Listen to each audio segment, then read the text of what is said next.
What's up, everybody? So I recently wrote an article on playerprofiler.com about the dynamic all-purpose 2020 NFL draft prospects, covered Antonio Gibson out of Memphis and Lynn Bowden out of Kentucky. So I wanted to take the time to go ahead and just discuss the article a little bit. So really, this is all about dynamic ability. These guys don't have the college dominant rating or the breakout age, the main advanced metrics and stats that we really look for a lot of times. So, but they do have dynamic ability, and that is exemplified from their getting carries as wide receivers and their special teams ability. So we really like carries. That shows that the college coach wanted to get that player the ball no matter what. And that's the same thing with special teams. If you're going to put him on special teams, it means he's fast. He can make people miss. He's going to score touchdowns. And it just shows that the coaches found that and identified that ability in the player.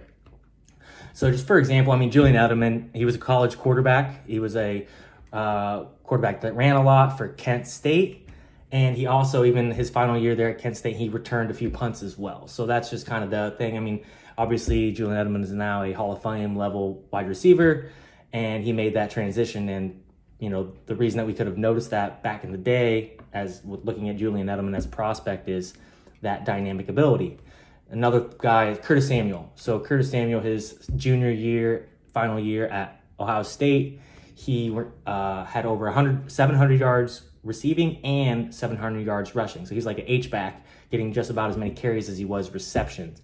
So, now he is pretty much a full-time. He still gets carries, which is something that we like in the NFL with the Carolina Panthers, but he is really just a good wide receiver now and an incredible deep threat. So Antonio Gibson, he is a little bit older prospect because he had to go the JUCO route. He went to East Central Community College, that's in Mississippi. But as a freshman, he played 10 games and scored 10 touchdowns. So averaging a touchdown a game, and even then at JUCO as a freshman, he was getting the ball out of the backfield as a rusher, catching passes, and also he was a kick returner. So he played fewer games as a sophomore, nothing too spectacular, but then he transferred to the University of Memphis. So his 2018 season, he was kind of quiet again, and that was a lot because he was behind Darrell Henderson and Tony Pollard, who got two guys that were day 2 picks in the NFL draft.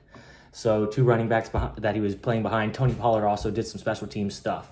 But those guys left, got drafted, and Antonio Gibson rose to the occasion. So only 8 other players, other than Antonio Gibson, have eclipsed 350 yards rushing, 750 receiving yards in a single college season. So over 350 rushing yards and over 750 receiving yards in a single season.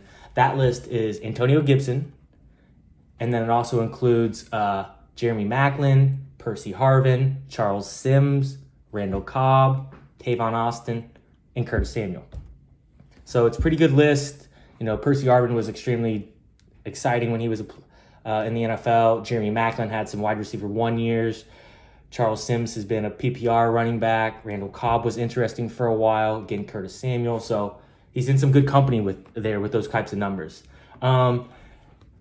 And in 2019, in the kick return game, he averaged 28 yards per return on 23 returns. And he really just had an absolutely incredible, insane game against Southern Methodist University. He had 3 touchdowns, and he scored each a different way, rushing, receiving, and on a kickoff return. And he, in that game, became the only player since 2000 to exceed 90 yards rushing, 130 yards receiving, and 150 yards on kick returns in a single game. Only player to ever do that. So that's why he is currently a top 10 running back in Player Profiler's Dynasty rookie ranking. So he's a running back. He's at the combine. He's going to be testing with the wide receivers, but he was over 227 pounds. So the dude's a running back, and he was just only going to gets a lot of targets though, but he can do both. So he finished. He had a 12.7%, 88th percentile college target share. So that's really good for a running back, which he's going to be at the NFL level. So really like him. Another player. All right, so Lynn Bowden. So this is a breakout finder favorite. this guy like broke the dynamic score because he's just a great runner. He is just dynamic as hell. So he was a star dual threat quarterback in Ohio. He was also a really good basketball player. He got to play in like the Kentucky-Ohio All-Star game in basketball. And so he really just went to Kentucky as an athlete. But he was really good as a freshman on special teams. He was all SEC freshman team honors as a return specialist. Then he was really transitioning to be that wide receiver, and that's when he broke out as a sophomore at age 20.9. So that's a 40th percentile breakout age. Not bad. And at that year, he accounted for over 36% of Kentucky's receiving yards and then returned 5 punts. And he took 2 of those punts for touchdowns. So 40% of the punts that he returned, he took for touchdowns. He did one against Missouri and then one against Penn State in the Citrus Bowl as a sophomore. So junior year, he starts the first 4 games looking pretty good.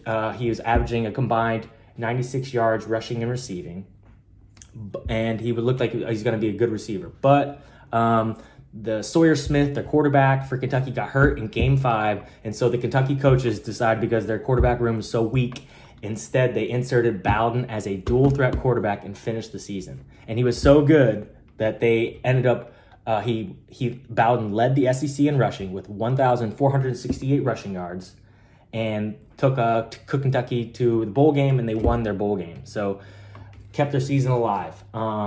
So again, don't be deceived by the 26.3%, 40th percentile college dominator rating, because he didn't really, his final season in 2019 where he would have put his best dominator rating up, he didn't get to finish that. He had to play quarterback for Kentucky. So you got to put some context to understand why his college dominator rating isn't quite there. But this guy with the ball in his hands, he's an absolute beast. He came in at like 270 pounds at the combine. He's got good size, so we'll see how he tests, but all signs are he is going to be rising up the ranks after this combine, and he is someone you want to nab in rookie drafts if you can get him in the 3rd round.